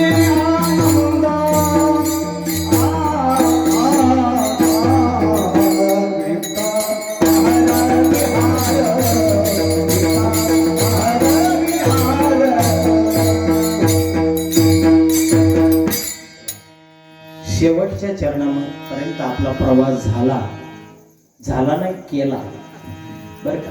आता सगळ्यांनी वरती हात करा. अगदी 15 ते 20 मिनिटाच्या आत आपल्याला सेवा संपन्न करायची. सिद्धांत शेवटच्या चरणामध्ये आहे. ठोबा रुक्माई भजन केलं निश्चितच आपल्याला सिद्धांतापर्यंत जाता येईल. वरती हात करा, मोकळे करा माय बाबा. वा वा वा. ठोबा रुक्माई, ठोबा रुक्माई.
सांगितल्याप्रमाणे तुम्ही चिंतन केलं ना, असं वाटतं मरावान तुमच्या पोटी जन्माला येईल. खरंच असं चिंतन काय असावं महाराज. आषाढी वारी आहे, परतीचा प्रवास आहे, आणि परतीचा प्रवास पूर्ण झाला की निश्चितच आपल्या जीवाला समाधान वाटतं. प्रवास हा दुःखकारक असतो, आहे का नाही. आता तुमचा आमचा सुद्धा जन्माला आल्यानंतर मृत्यूपर्यंत प्रवासच चालू आहे, आणि या प्रवासामध्ये जन्माला येणं म्हणजे याला प्रस्थान म्हणतात बरं का, आणि मृत्यूला गेलं याला स्वस्थान म्हणायचं. ज्ञानोबारायांचं प्रस्थान आहे, तुकोबारायांचं प्रस्थान आहे, आणि प्रस्थानामध्ये दिशा योग्य ठरली असते, प्रस्थानामध्ये मुक्काम ठरलेला असतो, प्रस्थानामध्ये विसावा ठरलेला असतो, प्रस्थानामध्ये शेवट कुठं जायचंय हे ठरलेलं असतं, त्याला प्रस्थान म्हणतात. प्रस्थान म्हणजे काय, निघायचं, पण निघाल्यानंतर विसावा कुठं, दुपार कुठं आणि संध्याकाळ कुठं, टप्पे ठरलेले असतात, त्याला प्रस्थान म्हणतात. माऊली ज्ञानोबारायांचं प्रस्थान आहे, नाथबाबांचं प्रस्थान आहे, मुक्ताईचं प्रस्थान आहे, पण आपलं प्रस्थान नाही महाराज. आपण कुठं आलो, अजून कुठं जायचंय हे आपलं काही निश्चित नाही. ज्याच्यात अनिश्चितता असते ते आपलं जीवन आहे, आणि ज्याच्यामध्ये निश्चिंतता असते त्याला म्हणायचं परमार्थ. ज्ञानोबारायांचं निश्चिंतता आहे. ज्ञानोबाराय निघतात, जायचंय कसं त्याचं सगळं नियोजन पुन्हा आराखडा तयार केला जातो, आहे का नाही. त्या पद्धतीने तो प्रवास असतो महाराज. शेवटची सोपान काकाची आणि माऊली ज्ञानोबारायांची तुम्ही जर भेट पाहिली ना महाराज, डोळ्यामध्ये पाणी येतं. ती भेट कुठं होते, तोंडल्या बोंडल्याला तुकोबाराय येतात, माऊली ज्ञानोबाराय येतात, आणि सोपान काका येतात महाराज. सोपान काका हे मधल्या मार्गे असतात, परंतु तोंडल्या बोंडल्या ज्यावेळेला येतात त्यावेळेला तुकोबाराय पहिल्यांदा पालखी निघते, त्यानंतर सोपान काका येतात. पुढे एक 5-6 किलोमीटर आल्यानंतर तुकोबाराय ज्या ठिकाणी थांबतात त्याच्या पाठीमागे 2 किलोमीटर वरती बळीराम महाराज, माऊली ज्ञानोबारायांचा घोडा, सोपान काकांचा घोडा, ज्या वेळेला महाराज असं येतात ना जवळ, तर गळ्यामध्ये मिठी घालतात. काय त्या जनावराला सुद्धा कळतं की आपल्या पाठीवरती कोण बसलेलं आहे महाराज. ते एकाला मिठ्या घालतात की असं वाटतं की बऱ्याच दिवसांनी मित्र भेटलाय, भाऊ भेटलाय असं वाटतं महाराज. आणि मग ते एकमेकाला चाटतात ते घोडे. त्यानंतर इकडचे पुजारी जे असतात, सोपान काकांच्या पादुका उचलतात, ज्ञानोबारायकडे नेतात. ज्ञानोबाराय ज्या वेळेला आणि सोपान काका येतात ना महाराज, ती जी भेट असते ना, एक अलौकिक भेट असते. जीवनामध्ये तेवढी भेट जर पाहिली ना, बस कृत्य झालो, इच्छा केली ते पावलं असं वाटतं महाराज. बस असा सोहळा कुठं होणे नाही महाराज, जगामध्ये नाही येऊ. लक्षात ठेवा, सोपान काकाची आणि माऊलींची भेट होते. थोडंसं आलं आदिशक्ती मुक्ताईंची ही जी भेट आहे मायबाप प्रतिवर्षी होत असते, आणि त्या भेटीमधून जो भाव निर्माण होतो ना, तो वर्षभर आपल्या जीवनाला पूरक ठरत असतो. आजही महाराज मी पाहिलेलं दृश्य तिथं आताही माझ्या डोळ्यासमोर दिसतं. ती जी भेट आहे आणि ते प्रत्यक्ष पाहिलं ना महाराज, की असं वाटतं आपलं जीवन आपण हरून जातो, आपण कुठं आहोत तेही हरून जातो. बस विदेही अवस्था प्राप्त होत असते. मला सांगायचे काय, की देह समर्पिजे देवा, ही अवस्था आपल्याकडे येण्यासाठी एकच करायचंय, माऊली ज्ञानोबारायांच्या, तुकोबारायांच्या, नाथबाबांच्या संगतीमध्ये आपले जीवन वाहून घ्यायचं. एक लक्षात ठेवा महाराज, आपल्या जीवनाला महाराज एक वेगळं वळण देणारे अनेक लोक या ठिकाणी तयार झालेले आहेत. आजच्या तरुण पिढीला तर महाराज फार मोठा धक्का आहे.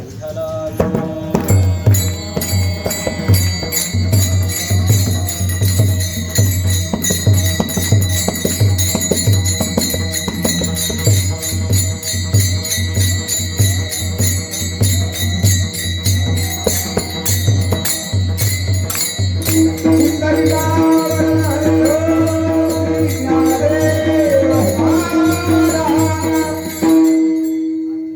भेटीमधून एकच प्राप्त होत असतं, आपलं जीवन विधेयी होत असतं. लक्षात ठेवा, आपण देहावर राहत नाही, देहीच विधेयी भोगू दशा. मला सांगायचं एकच महाराज, आपल्या जीवनामध्ये आपण जर याची देही याची डोळा भोगू मुक्तीचा सोहळा, याच्यासाठी हे जीवन आहे. आणि हे जीवन म्हणून कळण्यासाठी संत वाङ्मय आहे मायबाप. लक्षात ठेवा, संत वाङ्मय आणि संतांची संगती करणं म्हणजे काय? आपल्या घरामध्ये ज्ञानेश्वरी असावी, आपल्या घरामध्ये अभंग असावेत, आपल्या घरामध्ये भागवत असावं, आपल्या घरामध्ये रामायण असावं. हे ग्रंथ जर असतील तर आपल्या अंतकरणातली ग्रंथी सुटल्याशिवाय राहत नाही. आणि म्हणून हे वाङ्मय आपल्याला काय करतं? एकच करत असतं, देह समर्पिजे देवा, भार काहीच न घ्यावा, होईल आगवा. तुका म्हणे आनंद, आनंद प्राप्त करून देण्यासाठी तुकोबारायाने हा अलौकिक असा उपाय पहिल्या चरणापासून तर अगदी शेवटच्या चरणापर्यंत तुम्हाला आम्हाला सांगितलेला आहे. याच्यातले प्रत्येक उपाय हे तुम्हा आम्हाला आनंद प्राप्त करून देणारे आहेत, तुम्हा आम्हाला लाभ प्राप्त करून देणारे आहेत. हे उपाय लाभायचे मी जसं सांगितलं ना, या ठिकाणी महाराज होईल आघवा, तुका म्हणे आनंद, आनंद आणि लाभ या दोन्हीची सांगड तुम्हा आम्हाला गरजेची आहे. जीवनामध्ये काही मूलभूत गरजा आहेत, अन्न, वस्त्र आणि निवारा. हे माणसाला वाटतं अन्न असावं, निवारा असावा, वस्त्र असावं, पण याच्याही पेक्षा काही वेगळं जीवन आहे, ते म्हणजे लाभ. आणि तो लाभ परमार्थातला असला पाहिजे, परमार्थातला असला पाहिजे. आणि तो परमार्थातला लाभ या ठिकाणी तुकोबाराय म्हणतात तुम्हाला प्राप्त होईल. आणि त्या ठिकाणी लाभ प्राप्त झाला की आनंद प्राप्त होईल. पण याच्यासाठी करावं लागेल काय? देह देवाला समर्पित करावं लागेल. कोणी समर्पित केला का महाराज? केला ना. माझे तुकोबाराय म्हणतात, तुका म्हणे काया करीन कुरवंडी. त्यानंतर महाराज आज ज्यांच्या पुण्यतिथीचं आपण स्मरण करतो, एक नाही दोन नाही हो, 14ही माणसाने देह समर्पिजे, देह समर्पित केला महाराज. आणि भगवान पंढरीनाथाने स्वतःच्या हाताने त्या पायरीला समाधी दिली. देह समर्पित. माऊली ज्ञानोबाराय म्हणतात, देवा आता बस, आता मला काही करायचं नाही. हे जीवन समर्पण आहे. लक्षात ठेवा, माणसाच्या जीवनामध्ये समर्पण जेव्हा निर्माण होतं ना, त्याच वेळेला खरा लाभ प्राप्त होत असतो आणि त्याच वेळेला खरा आनंद प्राप्त होत असतो. खरा आनंद प्राप्त होण्यासाठी आणि लाभ प्राप्त होण्यासाठी समर्पण महत्वाचं आहे. आता हा सप्ताह चाललेला आहे, 5 दिवस आहे, गेली 22 वर्षापासून आपण करतो. पण काही काहींच्या जीवनामध्ये असं वाटतं, महाराज 500 रुपये वर्ग नाही, पण देऊ का नको, देऊ का नको, आज देऊ का उद्या देऊ. एवढं संकुचित जीवन जर आपण जगत असेल तर समर्पण कधी करणार? पैसा हे सर्वस्व नाहीये. माणसाच्या जीवनामध्ये समर्पण अत्यंत महत्वाचं आहे. ज्यांनी ज्यांनी समर्पण केलं ते इथे आहेत, ते इथं थांबलेले आहेत. आजही त्यांची कीर्ती गायल्या जाते. गेले दिगंबर ईश्वर विभूती, राहिल्या त्या कीर्ती जगा माझी कीर्ती राहते. कशामुळं? तर त्यांनी समर्पण केलेलं आहे. तुका म्हणे काम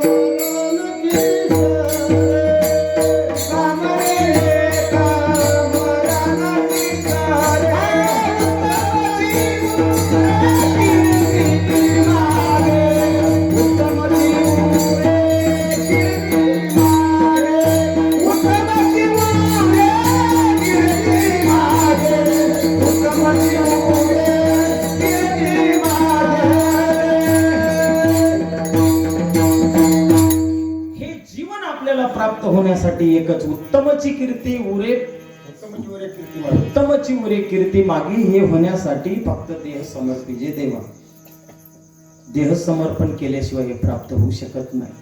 आज माझा मृदंग वाजवतात, मृदंगाला चमडी आहे, काय आहे त्याच्यातून नाद ब्रह्म बाहेर येत आहे.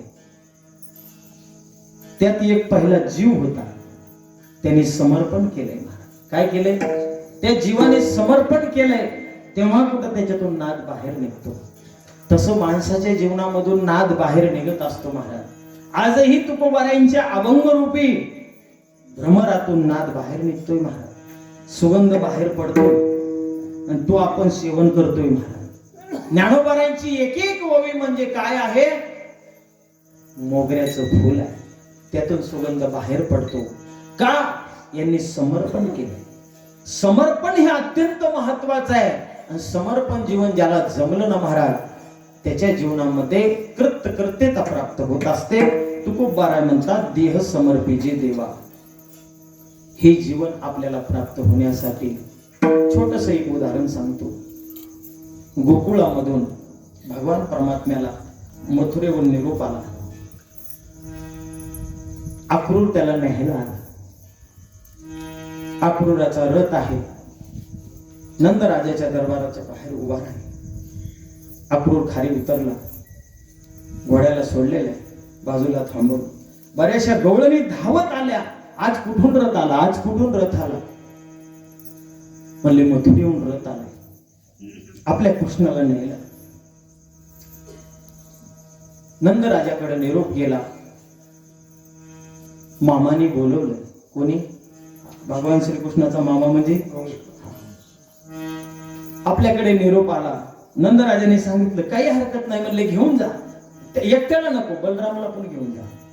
महाराज आनंदामध्ये नंदराजाने त्यांचं स्वागत केलं आणि बाहेर आला, वाड्याच्या बाहेर रथ. परंतु खरं काय ते, ज्या गवळणी होत्या त्यांना कळालं. एक एक गवळणी महाराज रथाला आडवे आल्या आणि रथाला धरलं. आणि त्यावेळेला त्या म्हटल्या, बास देवा, आम्हाला कळालं रे, आता तू झाला, आता तू एकदा गेला, पुन्हा येणार नाही. आणि आम्ही तुम्हाला हे जीवन समर्पित केलेलं आहे. तुम्ही जाता कुठं? अरे प्रपंच तुम्हाला समर्पित केलेला आहे. विसरला काम धंदा, बर का, सासू सासऱ्याची नाही मर्यादा. सासूही विसरलो आम्ही, सासराही विसरलो. एवढंच नाही महाराज, आमचं अंतःकरण तू हरण केलास. आता काय राहिलं रे आमच्या जवळ? आणि आता म्हणतोस की मी जातो. आता आम्ही कुठं जावं? तू का म्हणे, आता आम्ही नवजो आम्ही नवजो दवडीत. देवा आम्ही आता जाणार नाही, आमचा देह केला तरी चालेल. सगळ्या गवळणी महाराज रस्त्यावरती झोपल्या. हो रथीच भले मन मारी, आता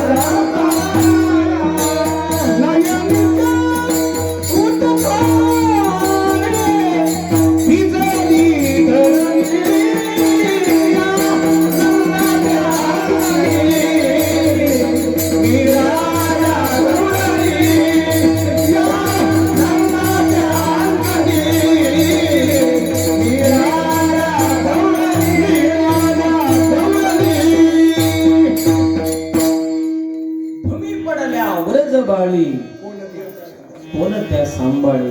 नयनेच्या उदकाने भिजली धरणी.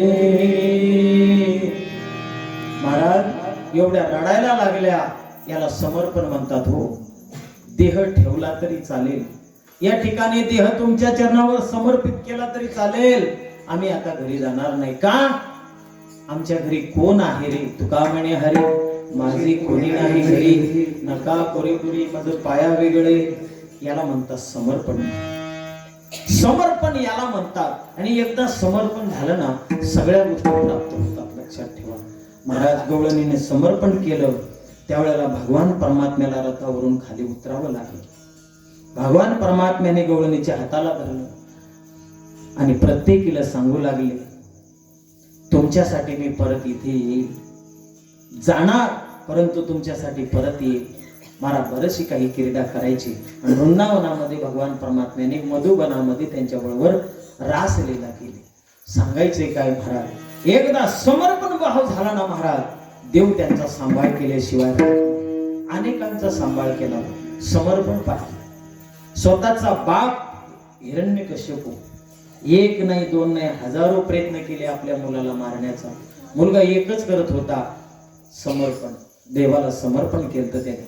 बस नारायण नारायण नारायण नारायण श्रीमान नारायण नारायण नारायण.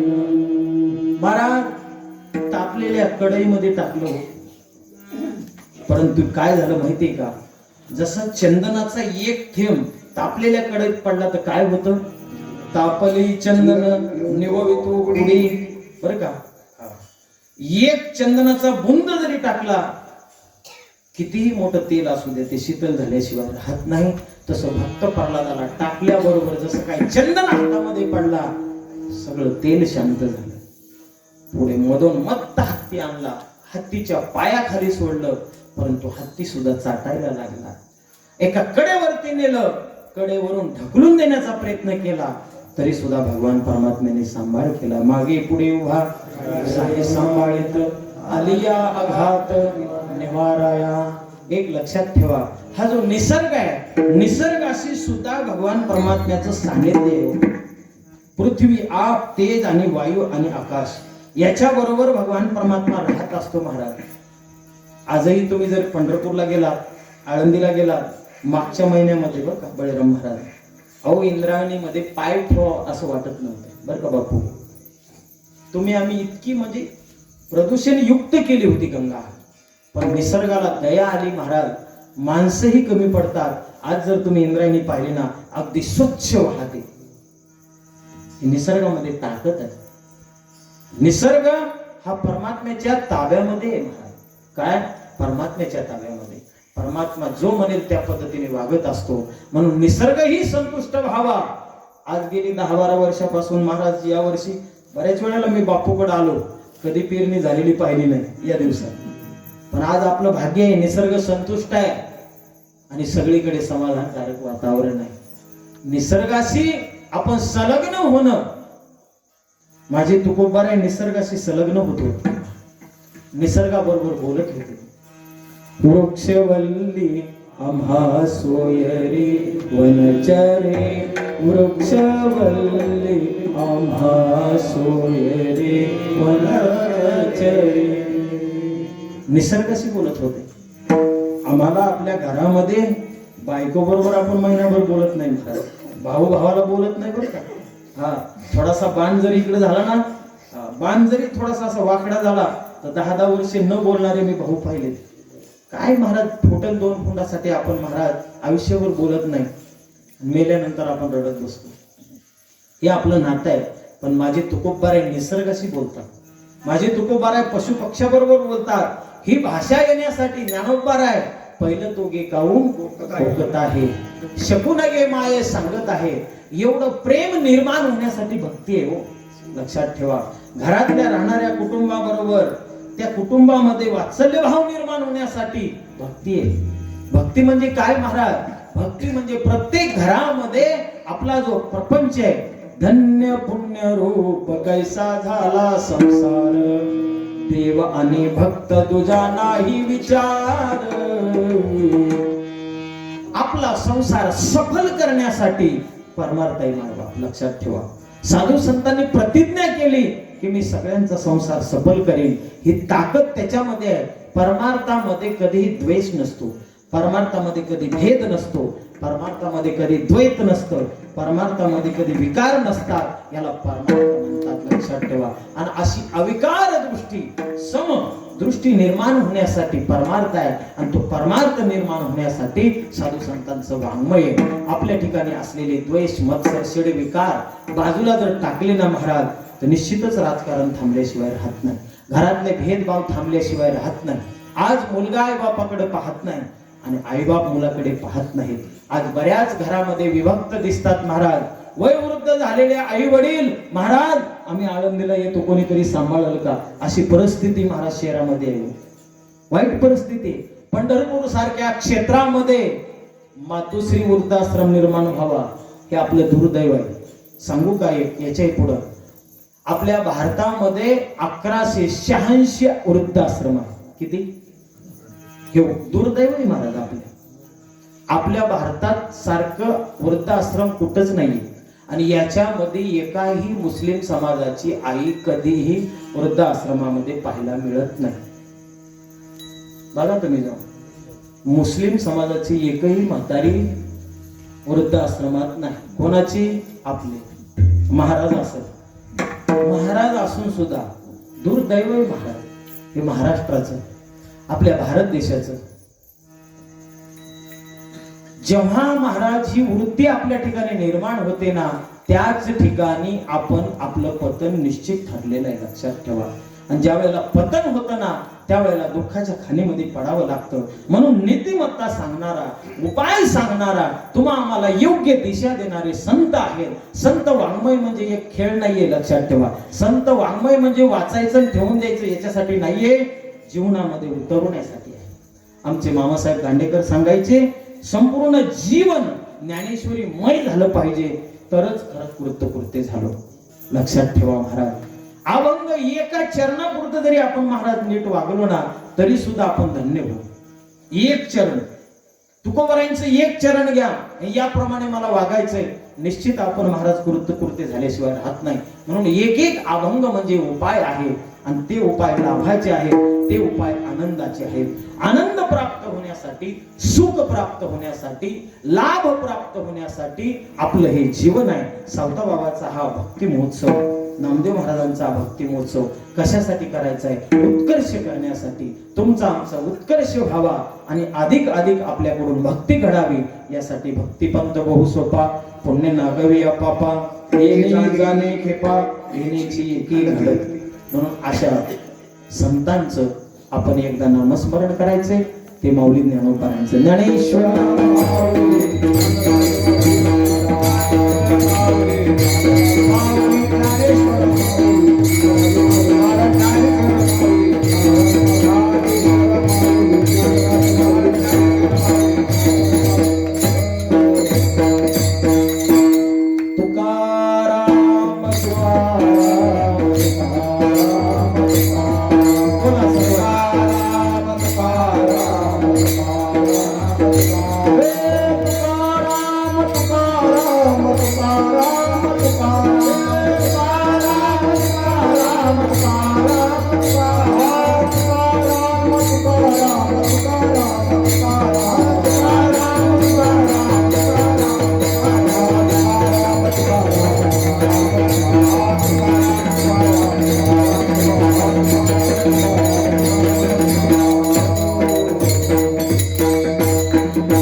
अतिशय मोठा आहे, कीर्तनकार छोटा आहे, तरी सुद्धा अल्पशः बुद्धिमत्तेप्रमाणे या ठिकाणी चिंतन मांडण्याचा प्रयत्न केला.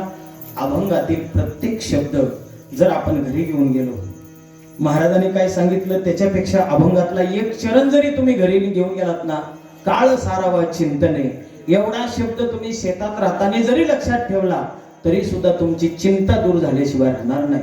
लक्षात ठेवा. आणि एकदा चिंता दूर गेली ना महाराज, त्याच्याकडून परमार्थ घडल्याशिवाय राहणार नाही. म्हणून अभंगातला एक चरण, एक शब्द निश्चित घरी घेऊन जा, निश्चित आपलं कल्याण झाल्याशिवाय राहणार नाही. मायबाप दुसरं काही घेऊन जाऊ नका, नाहीतर नेसाल चपला एखाद्याच्या, बरं का, ते घेऊन जाऊ नका. महाराज एकच न्या, ते म्हणजे अभंगातले शब्द. कारण शब्द ही एक एक रत्न आहेत. या रत्नातून माणसाचे जीवन उत्कर्षित होत असतं, लक्षात ठेवा. म्हणून अभंगाचे चिंतन मांडण्याचा प्रयत्न केला. श्री संत सावता महाराज, श्री संत नामदेव महाराज आणि एकादशी हा त्रिवेणी संगम आपल्या सप्ताहामध्ये होतो. त्यामध्ये आज कीर्तन पुष्प माझ्याकडे सर्व ग्रामस्थ मंडळी, आरणगाव भजनी मंडळ आणि आदरणीय बापू असतील, पेटी मास्तर आदरणीय बळीराम महाराज आहेत, मृदंगाचार्य, विनेकरी, सर्व पुरुष मंडळी, माता भगिनी सर्वांच्या उपस्थितीमध्ये माझ्याकडे आली. अगदी 1.5 ते 1.5-2 तास या ठिकाणी आपण चिंतन मांडण्याचा प्रयत्न केला. वास्तविक पाहता माझी धावपळ एवढी झाली महाराज, मी परवाच्या दिवशी जम्मू, कुठं काय सांगावं तुम्हाला, त्याच्याही पलीकडे श्रीनगर आणि त्याच्याही पलीकडे अमरनाथ. बापूला माहिती आहे, आम्ही रेल्वेनं एकूण 25 लोक गेलो होतो आणि त्या ठिकाणी अमरनाथला बालताल मार्गे गेलो आणि पहलगाम मार्गे उतरलो. आता जे गेलेले आहेत त्यांना माहिती आहे, ते जे अमरनाथ आहे प्रत्यक्ष बर्फाची पिंड आहे, पार्वती माता आहे अशी कथा सांगितली जाते. जी अमर कथा आहे त्या ठिकाणी ती घडलेली आहे. पक्षाच्या रूपामध्ये भगवान शिव आणि पक्षीच्या रूपामध्ये पार्वती माता, त्या ठिकाणी दोन्हीचा संवाद झालेला आहे. का? कारण भगवान शंकर ज्या वेळेला एकांतामध्ये, कारण एकांत माणसाच्या जीवनामध्ये अत्यंत गरजेचं आहे, म्हणून भगवान शंकर कधीही बघा कुठं राहतात, ते एकांतात राहतात, आहे का नाही? प्रत्येक गावाच्या स्मशानभूमीच्या जवळ भगवान शंकर राहतात. कुठं राहतात? स्मशानभूमीमध्ये. कारण एकांतवासी भगवान शंकर. असे भोलेनाथ प्रपंचाला थोडस उदास होऊन निघाले. पार्वती मातेला कळालं भोलेनाथ निघालेले आहे, गणपतीला कळालं, कार्तिक स्वामीला कळालं, नंदीश्वरला कळालं आणि शेष नागालाही कळालं की भगवान भोलेनाथ निघाले. त्यांच्या पाठीमागे निघाले, जवळ गेले. पहिलं ठाण लागतं महाराज, त्यालाच म्हणतात पहलगाम. पहलगाम त्या ठिकाणी नंदी आणि भगवान शंकर जवळ आले. भगवान शंकरांनी सांगितलं, नंदी मला जे जायचंय ना पुढं, त्याच्यासाठी तू या साधनाची काही गरज नाही आणि तू इथंच थांब. आजही बघा पहलगामला नंदी थांबलेले आहे, पुढे शेष चाललेले आहेत, गणपती आहे, कार्तिक स्वामी आहे, पार्वती माता आहे आणि चालता चालता पुढे महाराज शेष नागाचं स्थान येतं. त्या ठिकाणी मी पाहिलं प्रत्यक्ष. अनुभव हा अत्यंत महत्वाचा आहे. महाराष्ट्र ही संतांची भूमी आहे आणि उत्तर प्रदेश ही देवभूमी आहे. देवभूमी सुद्धा माणसाने पाहणं गरजेचं आहे. नामदेव महाराज आणि माऊली ज्ञानोबा यांनी सुद्धा पायी तीर्थयात्रा केल्या. करावं, साधना केली पाहिजे आणि साधना केल्यानंतर माणसाच्या जीवनामध्ये साध्य प्राप्त होत असतं. त्या ठिकाणी गेल्यानंतर शेष नागाला त्या ठिकाणी सोडलं महाराज. आजही त्या ठिकाणी बघितलं ना, मोठा डोह आहे, बर्फाचा पूर्ण असा किनारा भरलेला आहे आणि त्या ठिकाणी भरपूर असा मोठा डोह आहे, तळ साचलेला आहे आणि त्या ठिकाणी तो नाग राहतो, त्याला शेष नाग म्हणतात. असं भगवान शंकर एक एक एक एक सोडत गेल्यानंतर पंचत्री म्हणून त्या ठिकाणी येतात. त्या ठिकाणी पृथ्वी, आग, तेज आणि वायू आणि आकाश या पंचमहाभूतांना सांगितलं तुम्ही इथंच थांबा, माझ्या पाठीमागे येऊ नका. बऱ्याच देवता त्यांच्या पाठीमागे येत होत्या. भगवान भोलेनाथ पाठीमागे फिरून बघायचे, म्हणायचे तुम्ही इथंच थांबा, तुम्ही इथं थांबा, तुम्ही इथं थांबा. आणि एकटे भोलेनाथ तिथे गेले. कुठं? अमरनाथला. आणि त्या गुहेमध्ये प्रवेश केल्यानंतर पाठीमागे एकच होती, ती म्हणजे पार्वती माता. कोण? पार्वती माता. पार्वती माता म्हटली, देवा तुम्ही एवढ्या एकांतामध्ये आलात कशाला? काही नाही म्हटले, मी आत्मचिंतन करण्यासाठी आलो. ते तर हरुमनी निजे देवी जैसे का स्वरूप तैसे गीता तत्व देखीजे नित्य नूतन. ते गीता तत्व, त्या गीता तत्वाचं मी चिंतन करण्यासाठी भगवान शंकर तिथे आले. भगवान शंकर म्हणतात, मी चिंतन करण्यासाठी आलो, तूही जा. पण पार्वती माता म्हणते, कशाचं चिंतन करतात? ते आत्मज्ञान मलाही प्राप्त होतं, मी अर्धांगी आहे, मला अधिकार आहे तुमचा, मलाही ते ज्ञान सांगा. त्या ठिकाणी अमर कथा झाली. अमर कथा. आणि अशा ठिकाणावर मी महाराज आज सकाळी बरोबर 6:30 वाजता आलोय बरं का. 3 दिवस प्रवास करून एकूण 14 दिवसाचा प्रवास. आणि तो प्रवास आषाढी वारी झाल्यानंतर 21 तारखेला गुरुपौर्णिमा त्या ठिकाणी येऊन प्रवास झाला.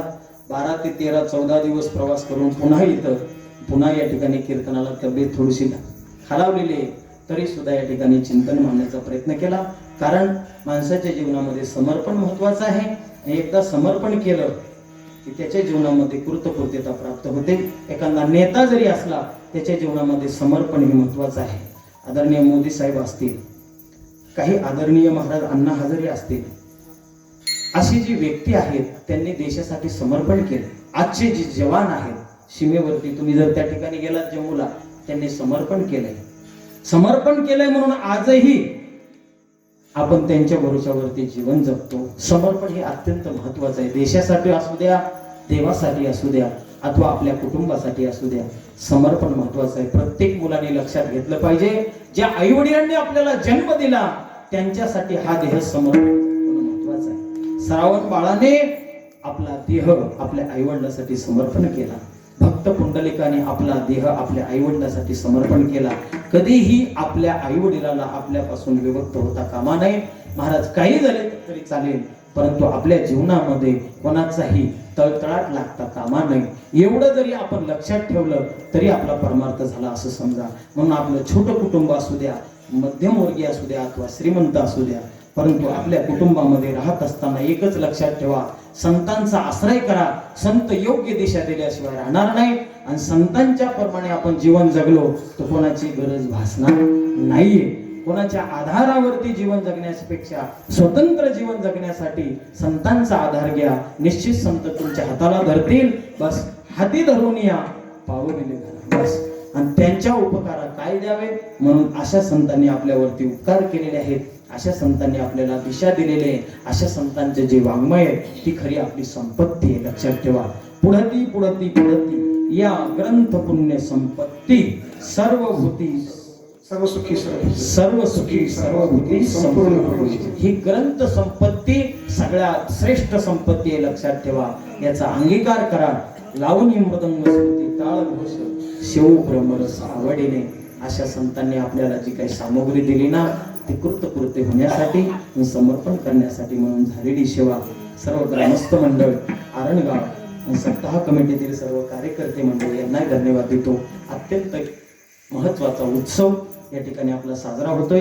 निश्चितच जोपर्यंत चंद्र आणि सूर्य आहे तोपर्यंत अव्याहतपणे टिकून राहू आणि आपल्याकडून अशीच भक्ती घडत राहू. तुम्हा आम्हाला सर्वांना सुख समृद्धी आरोग्य प्राप्त हो. हे माऊली ज्ञानोबा आहे, संत सावताबाबा, जगद्गुरु नामदेव महाराज असतील, सर्व संतांच्या चरणी या ठिकाणी एक सद्भाव व्यक्त करतो आणि या ठिकाणी थांबतो. विठ्ठल जय जय